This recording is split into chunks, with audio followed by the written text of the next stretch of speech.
রাত আর দিন কি ডিফারেন্ট কিছু? প্রত্যেক রাতেই কিন্তু আল্লাহ পাক প্রথম আসমানে নেমে আসে, প্রত্যেক রাতে, শুধু শবে বরাতের রাতে নয়, শুধু নিসফে শাবানের রাতে নয়, কিন্তু প্রত্যেক রাতেই আল্লাহ পাক প্রথম আসমানে নেমে আসেন। তিনি কিভাবে নেমে আসেন এটা ব্যাখ্যা করার দরকার নেই আমাদের। আল্লাহ পাক বলেছেন নেমে আসি, বাস আসি। কারণ সবকিছু আমরা যুক্তি, বিজ্ঞান, দর্শন দিয়ে প্রমাণ করতে পারবো না। পারবো? সায়েন্সকে জিজ্ঞাসা করেন যে স্বপ্নের ব্যাখ্যা কি, ঘুম কাকে বলে, আত্মা কাকে বলে, আত্মা কঠিন না তরল না বায়বীয়, পারবে সায়েন্স ব্যাখ্যা করতে? কবরের আযাব কি, জিন জাতি কি, জিন জাতি কাকে বলে, জিন জাতি কেমন দেখতে, মালায়েকা কেমন, তারা কিভাবে কাজ করে, তাদের ফাংশন কি, তারা কি ব্যাখ্যা করতে পারবে? আমাদের একটা চেতনা তৈরি হয়েছে, সায়েন্স যা বলবে তাই সত্য। এই চেতনা পুরোপুরি সত্য নয়। কোরআন এবং সুন্নাহ, আল্লাহ এবং তার রাসূল যা বলবেন সেটাই চূড়ান্ত সত্য। এর বাইরে সত্য মিথ্যার চূড়ান্ত কোনো মানদণ্ড নাই। হ্যাঁ, সায়েন্সের ভিত্তি আমরাই দিয়েছি, এটা অমুসলিমরা দেয়নি, এর ভিত্তি মুসলিমরা দিয়েছে। পরবর্তীতে এরা এর উপর ঘষা মাজা করেছে। এখন সায়েন্টিফিক এবং টেকনোলজিক্যাল রেভলিউশন আসছে পশ্চিমা সভ্যতা থেকে।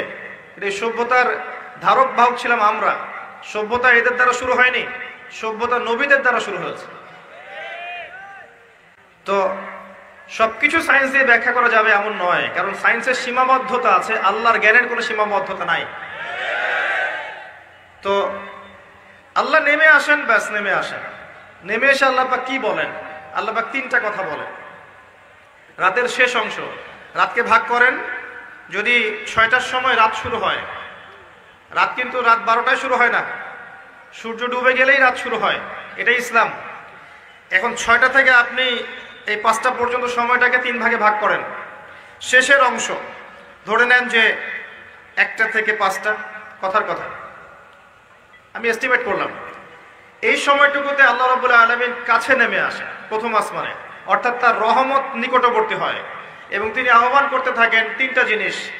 1, কে আছো আমার কাছে কিছু চাইবে, যা চাইবে আমি তাই দেব। 2, কে আছো আমার কাছে ক্ষমা চাইবে, আমি তোমাকে মাফ করে দেব। 3, কে আছো আমাকে ডাকবে, আমি তোমার ডাকে সাড়া দেব।